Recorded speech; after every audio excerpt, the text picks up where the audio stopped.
Alright, so halfway through this, my amp might die. I have more batteries, but if all of a sudden you can't hear me, just kind of give me a little wave and I'll fix it. For those of you who are in the room and don't know what this is about, this is a chat about the SOSNS campaign, which is a campaign for change in the mental health sector of Nova Scotia. So I'm going to start off by saying thank you all for coming out. I really appreciate your interest and support for the campaign. My name is Layla Kelly. For those of you who don't know, I'm the founder. And I keep getting asked the same question over and over again. And so tonight I'm going to answer that question.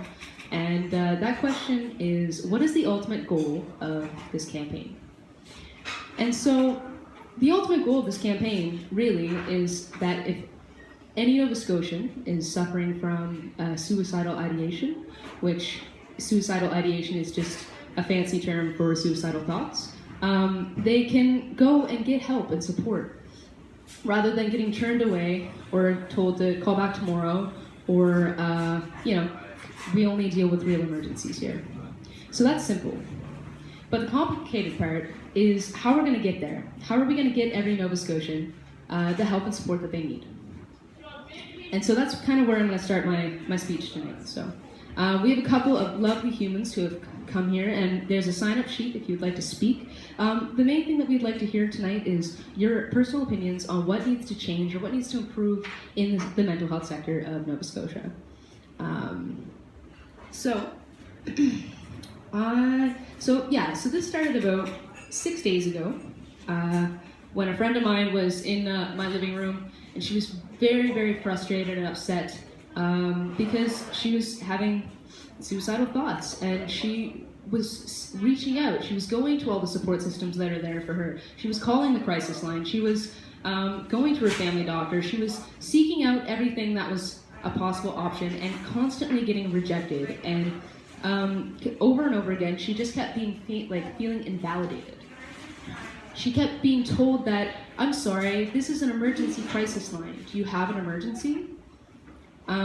Or going to the doctor and saying, yeah, sure, we'll put you on a waiting list, and your first appointment should be in about 3 months. This isn't helping people now. And this isn't the first time that I've watched one of my friends go through this, and it's so painful as a friend or a family member who wants to help them, but you don't know how, right? And they want help, and they don't know where to go. So I made an angry Facebook post. Is what this all started over. And just expressing my general feelings about the topic, and immediately people started responding. The comments were coming in saying, I understand, I have that same problem. And after about 15 minutes, I was like, you know what? Why don't we do something? Why don't instead of just standing here and constantly feeling like helpless and hopeless and lost and like the system's failing us, why don't we change the system, right? And so that is how the SOSNS hashtag started.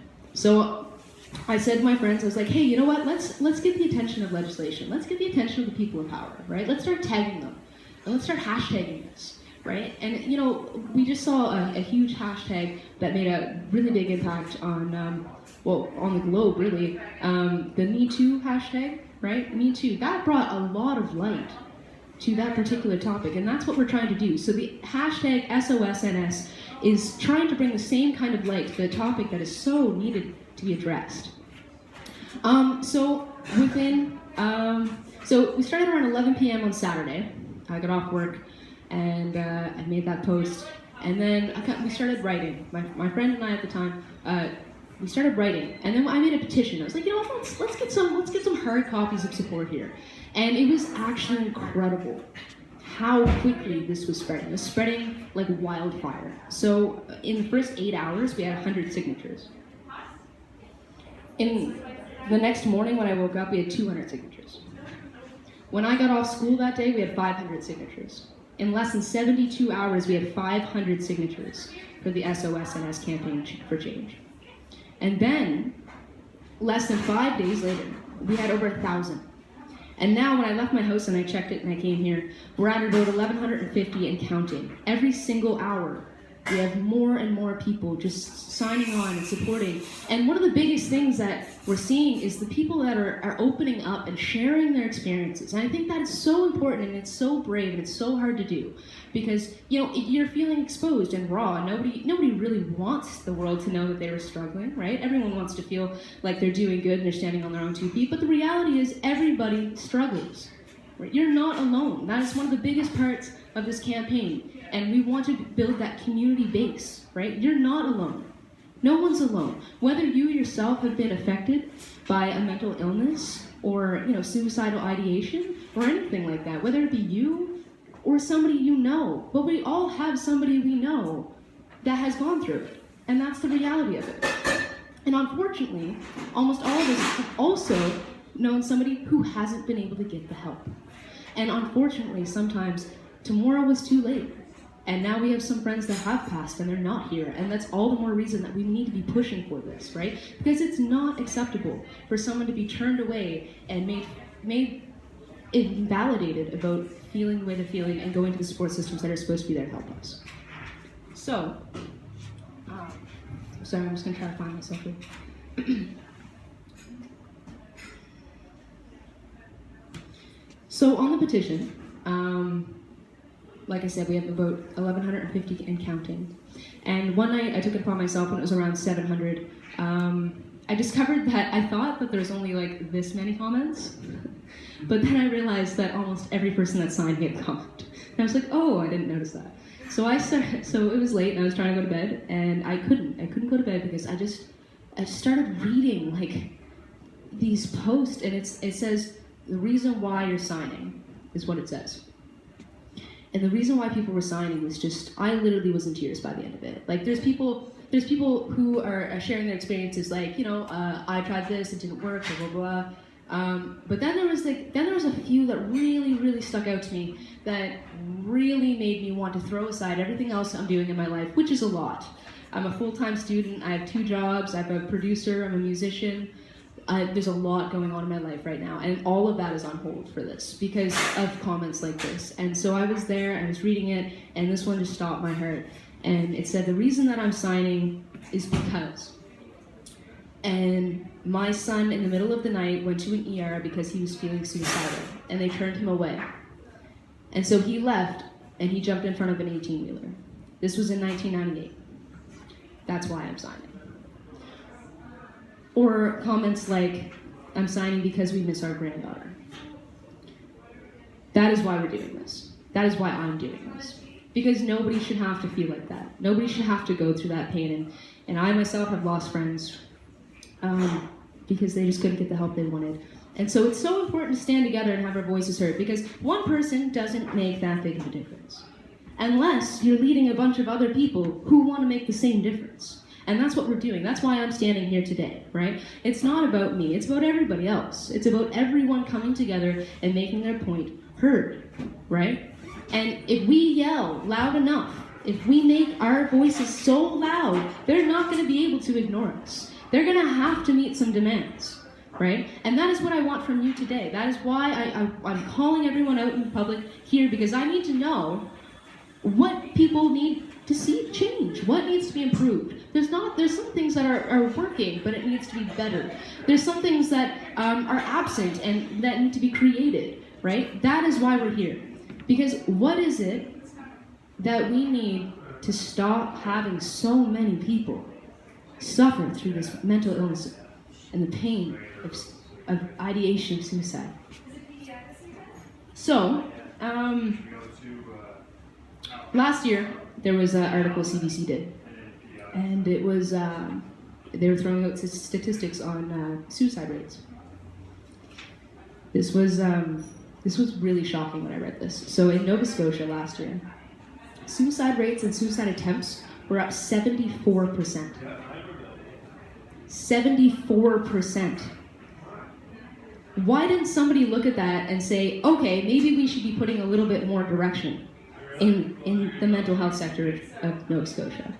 74% of Nova Scotians are trying to kill themselves or are thinking about it? That's obviously something's not working here, right? And then, you know what, the government's not completely forgetting about it. They are trying. This year, October 13th, 2017, they allocated $8.6 million to the mental health sector. When I found this out through the research, I was so happy. And at first, this was about a day after we started this whole campaign, which blew up very quickly. And that was a moment where we kind of had to sit back and be like, okay, well, money is coming. Is that what we wanted? Was it money? Well, now what are we gonna do? But then I thought about it. You know what? $8.6 million. Well, here, I've got the breakdown for you right here. Let's see where that money's going.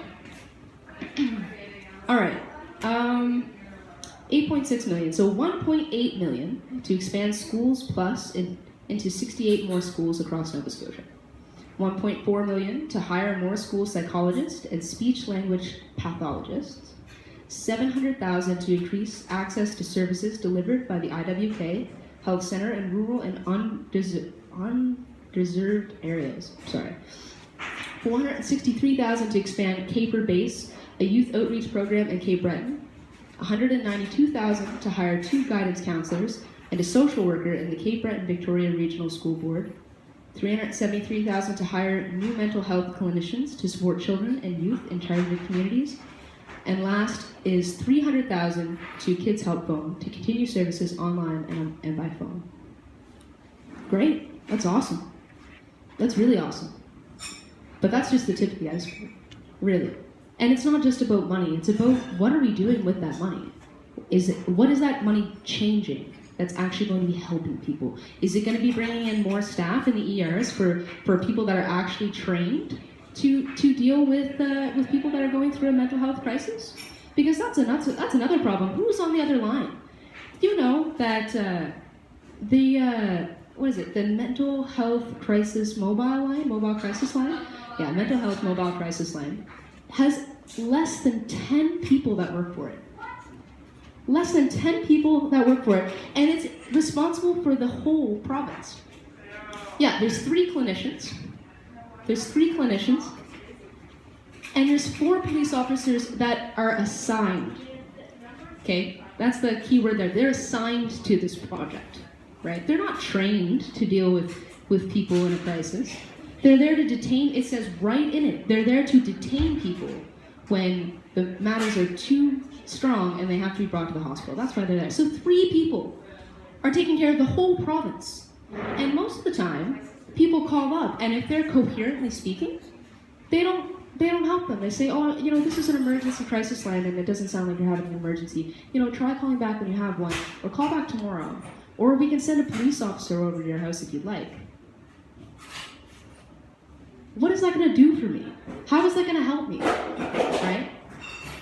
That's where the money needs to be going. That's where we really need to be looking at the problem and then finding a solution, rather than just being like, here's a bunch of money. You know? One thing I wanted to look into, so I didn't know what Schools Plus was. And so I did a little research on it, and I think it's great. There's show of hands, does anyone know what Schools Plus is? Yeah? Okay, we got a couple in the room. So essentially it's a program that, here's what they have. This is a program that evolves around the idea of getting more use out of school facilities by students, families, and the community. They state on their website that they are working towards the development of an array of programming and services offered to school sites, such as breakfast programs, mentoring and outreach, homework clubs, childcare, employment support, health centers, community policing, adult upgrading, parent groups, community gardens, youth groups, cultural centers, parenting classes, nutritional classes, and recreational program. That's great. They also offer, they also offer essentially free services for students, families, and the community to work with social workers, psychologists, and things like that. So when I heard that, I was like, this is awesome, right? Like, and the money is going towards opening up in 68 more schools across the province, and they're in every single region. So that's great. But here's what I heard. So that's the program that's available, but who's using it, right? So then I spoke with a friend of mine, and their children are in middle school. They offered this program, and for lack of a better term, their class is described as the suicide squad, right? So why are people not using this free service when there's so many other people in the province who are begging to get an appointment with the doctor? So maybe where we need to be looking at is not really the improvement, but also in certain cases where we need to be creative on getting people engaged with the programs that are available to them. Maybe then we can see a decrease of these really excruciatingly high rates of suicide ideation and suicide attempts in this process. I'm only going to speak for another few minutes before I hand it off to Callum here, who's come all the way from Bridgewater to come talk to us tonight. Thanks, Callum.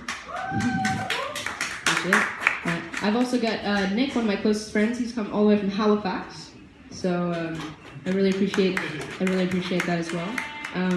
And so far we have, it's Alicia, right? And we have Alicia that's going to be speaking with us. So I really appreciate the support. And like I said, I was seeing somebody that I'm a business student, and right now I'm studying music business. I have a very political, diplomatic mind. You know what I mean? This is the problem. This is where we want to be. Let's get to it. But sure, I've had my own experiences with the mental health sector. But I think it's really important to have people who are emotionally attached to this. People who have really gone through it. People that have felt it and have been there. That's who I need to work with. Because, without that, I'm just some asshole telling people, what to do, really, you know what I mean? And so I'm really, really, really thankful for people who are willing to come up and share their stories with us. So the last thing I want to touch on here, before I wrap it up later, is, I actually lost my spot, so I'm just going to wrap it up there, and I'm going to say, Callum, if you want to take the mic for a little bit. I'll have a few ending notes at the end, but I just kind of wanted to introduce you to what we're actually here for. And if you'd like to share your thoughts or opinions, please feel free. This is the time.